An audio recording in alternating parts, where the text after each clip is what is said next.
बोलो परमहंस योगीराज श्री शक्तिपुत्र जी महाराज की जय। बोलो आदि शक्ति जगत जननी जगदम्बा मातु की जय। मैं आती हूँ और आपको गुरुवर का आशीर्वाद दिलाती हूँ। हमेशा बोलती हूँ कि गुरुवर का आशीर्वाद लेके आई हूँ और आप सभी लोगों को गुरुवर का आशीर्वाद प्राप्त हो। पर आज तो ये कहना पड़ रहा है कि आप सबने मुझे गुरुवर का आशीर्वाद दिला दिया। जैसा कि अभी हमारे आशीष भैया ने कहा कि गुरुवर को बुलाना इतना आसान नहीं होता। हम इससे अंदाजा लगा सकते हैं, जैसा कि मेरे भाई बहन कहते हैं और समाज को हम कहते हैं कि गुरुवर को धन से नहीं बुलाया जा सकता। आज भी अगर चाहे किसी भी धर्माचार्य, किसी भी कथावाचक, किसी का भी कार्यक्रम करना हो तो पैसों से उनको किसी भी स्थान पर बुलाया जा सकता है व्यवस्था करके। लेकिन गुरुवर को बुलाने के लिए धन की आवश्यकता नहीं होती।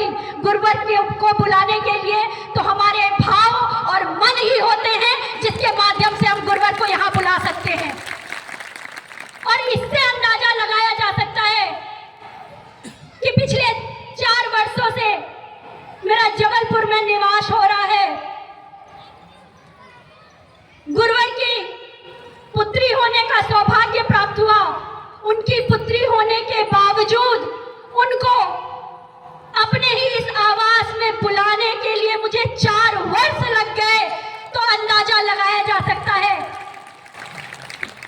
और उसमें भी मैं अपने भाई बहनों का, गुरु भाई बहनों का धन्यवाद करना चाहती हूँ, क्योंकि मेरे भावों के साथ उनके भाव भी जुड़े। जब मैंने यहाँ पर घर लिया तो बहुत से लोगों ने बोला कि आपने अपने घर का इनॉग्रेशन नहीं किया। तो मेरे मन में ये बात आई कि मैं करूं तो कैसे करूं। सबका एक परिवार होता है, रिश्तेदार होते हैं, दोस्त यार होते हैं, उनको बुला के तो किया जा सकता है। लेकिन मेरा तो इतना बड़ा परिवार है, अगर मैं जबलपुर के अपने भाई बहनों को ही बुला लूं तो मैं कैसे व्यवस्था करूं, किसको छोड़ दूं, किसको बुलाऊं, किसको ना बुलाऊं। मन में बड़ा असमंजस था। उस समय ये संकल्प लिया कि जब भी गुरुवर के श्री चरण जबलपुर पे पड़ेंगे, संस्कारधानी में पड़ेंगे, तो मैं उनसे निवेदन करूंगी कि वे आवास में अवश्य आए। क्योंकि मैं तो ये सोचती थी कि गुरुवर का जब शिविर प्राप्त होगा, गुरुवर का शिविर प्राप्त करना भी आसान नहीं था। मैं हमेशा जबलपुर के गुरु भाई बहनों से कहती रहती थी कि आप घर में साधना करिए तो निवेदन करिए कि गुरुवर का एक शिविर मिल जाए, तैयारियां करिए, गुरुवर के चरणों में निवेदन रखिए। क्योंकि मेरा उसमें अपना स्वार्थ जुड़ा था कि ये निवेदन करेंगे, शिविर प्राप्त होगा और गुरुवर के चरण मेरे घर पे पड़ेंगे। लेकिन मैं बहुत सौभाग्यशाली हूं कि मुझे मेरे भाई बहनों का प्रेम स्नेह प्राप्त हुआ। सभी मेरे गुरु भाई बहनों ने मेरे साथ प्रार्थना की, गुरुवर के चरणों में निवेदन किया और गुरुवर के चरण इस धरती पे, इस आवास पे पड़े। इसके लिए मैं अपने सभी भाई बहनों का धन्यवाद करना चाहती हूँ। समाज है, बाहर निकलेंगे, लोगों से मिलेंगे, पता नहीं किसकी कैसी संगत हो जाए। हमारा बच्चा किसी ऐसी संगत कर ले कि वह भी नशा करने लग जाए, वह भी गलत मार्ग पकड़ ले। इसलिए हमारी सोसाइटी, हमारा समाज, हमारा कस्बा अच्छा होने से, हमारा परिवार अच्छा होने से, नशा मुक्त होने से काम नहीं चलेगा। अगर हमें अपने भविष्य को बचाना है, आगे आने वाले भविष्य को सुरक्षित करना है, हम चाहते हैं कि हमारा भविष्य कल हमारी सेवा करे, हमारे संस्कारों को आगे बढ़ाए, हमारा परिवार सुखी और संपन्न रहे, विकसित रहे, तो हमें ना तो केवल अपने परिवार को ही, बल्कि अपने परिवार के साथ साथ अपने समाज को, अपनी सोसाइटी को, अपने जिले को और अपने देश को भी नशा मुक्त और मांसाहार मुक्त चरित्रवान बनाना ही पड़ेगा। ऐसे तो बहुत सा चिंतन आपके बीच में देती रहती हूँ, लेकिन आज गुरुवार का दिन है। मेरे सब भाई बहन आज व्रत भी होंगे और अब तो उनको पता भी चल गया कि गुरुवर का फिर से हमें आशीर्वाद मिलने वाला है, तो सब सोच रहे होंगे कि कितनी जल्दी हमें गुरुवर का आशीष प्राप्त हो। यह हमारा धैर्य है और हमारे भाव हैं कि आज गुरुवर का आशीष हम सभी लोगों को प्राप्त हो रहा है।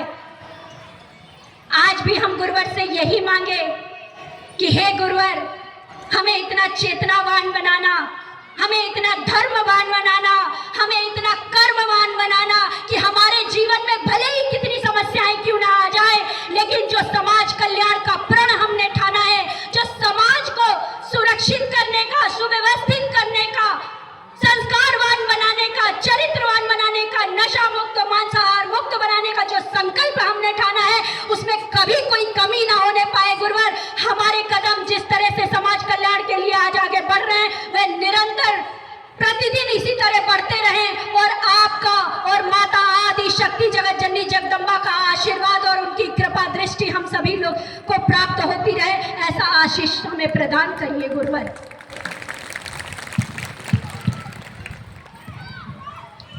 आपका और हमारा साथ रहा तो निश्चित रूप से आज संस्कार धानी में गुरुवर के चरण पड़े हैं। आगे आने वाले समय पे, इससे पहले भी हमने नशा मुक्ति जन जागरण यात्रा इस संस्कार धानी पे की थी और शायद सभी को जानकारी होगी कि हमारे संस्कार धानी को भी नशा मुक्त जिले के रूप में नाम आया था, लेकिन कुछ भ्रष्टाचारियों की नीतियों की वजह से वह नाम काट दिया गया। मैं गुरुवर से आशीर्वाद मांगूंगी, मां से आशीर्वाद मांगूंगी कि यह तो एक छोटी सी नशा मुक्ति जन जागरण यात्रा थी। आगे बहुत बड़ी यात्राएं, बहुत आंदोलन होंगे, लेकिन एक ना एक दिन हम अपने जिले को और अपने समाज को नशा मुक्त बनाकर ही रहेंगे। हमें उसके लिए कुछ भी करना पड़े हम करेंगे, हम मांग करेंगे। सच्चाई ईमानदारी के रास्ते पर चलकर हम अपनी संस्कार धानी को एक दिन नशा मुक्त अवश्य बनाएंगे। मैं पुनः अपने सभी भाई बहनों का फिर से धन्यवाद करना चाहूंगी। मन आनंद से भरा हुआ है, वातावरण तरंगित है और प्रकृति भी सच्चिदानंद स्वरूप सद्गुरुदेव परमहंस योगीराज श्री शक्तिपुत्र जी महाराज के दर्शनों के लिए इठला रही है, आनंद की वर्षा कर रही है। उस आनंद की वर्षा में हमारा भी निवेदन गुरुवर के चरणों में पहुंच जाए। हम गुरुवर के आशीर्वाद के पात्र बन जाएं। एक बार पूरे मनोयोग से दोनों हाथ उठाकर, पूरी क्षमता लगाकर गुरुवर के चरणों में अपना नमन निवेदन पहुंचाते हुए जय घोष करेंगे। बोलिए धर्म सम्राट युग चेतना पुरुष सद्गुरुदेव परमहंस योगीराज श्री शक्तिपुत्र जी महाराज की, माता भगवती आदि शक्ति जगत जननी जगदम्बे मात की, पंच ज्योति शक्ति तीर्थ सिद्धाश्रम धाम की। आज ये दुर्लभ अवसर हम आप सभी को प्राप्त हुए। हम जब कभी ममतामयी मां और गुरुवर की संयुक्त छवि स्थापित करके मां की ज्योति जलाकर आरती करते हैं, चालीसा पाठ करते हैं, महाआरती करते हैं, वह स्थान मंदिर का स्वरूप धारण कर लेता है। और आज जब इस परिसर में परम पूज्य गुरुवर का स्वयं आगमन हुआ है, तो यह गोल्डन टाउन, यह पूरा परिसर एक पावन पवित्र तीर्थ के रूप में स्थापित हो गया है। अपनी दुर्लभ कठिन साधनाओं को, अपने तप को जन जन को लुटाने वाले हमारे परम आराध्य परम पूज्य गुरुवर आज संस्कारधानी आए हैं। परम पूज्य गुरुवर ने हमारा आपका जीवन बदला, हमें आपको दिशा दिखाई, हमें साधक बनाया, हमारे घरों को मंदिर जैसा पावन पवित्र बनाया, और सबसे बड़ी बात कि हम इस वर्तमान काल में जीवन जी रहे हैं जब परम पूज्य गुरुवर मध्य प्रदेश के ही शहडोल जिले की व्यवहारी तहसील में एक पावन पवित्र धर्मधुरी पंच ज्योति शक्ति तीर्थ सिद्धाश्रम की स्थापना कर रहे हैं। वो दुर्लभ होता है समय जब आप किसी ऋषि की यात्रा में जीवन जीते हैं, उनका सानिध्य पाते हैं, उस आनंद का वर्णन करते हैं जिसके लिए कहा गया है कि देवी देवता भी मनुष्य तन प्राप्त करके उनका सानिध्य पाने के लिए तरसते हैं, तड़पते हैं और यहाँ पर आकर जन्म लेकर इस यात्रा में जुड़ने का प्रयास करते हैं। जन जन को लाभ देने के लिए, पूरे समाज का परिवर्तन करने के लिए, समाज को साधक बनाने के लिए गुरुवर ने 108 महाशक्ति यज्ञों का क्रम का संकल्प लिया था।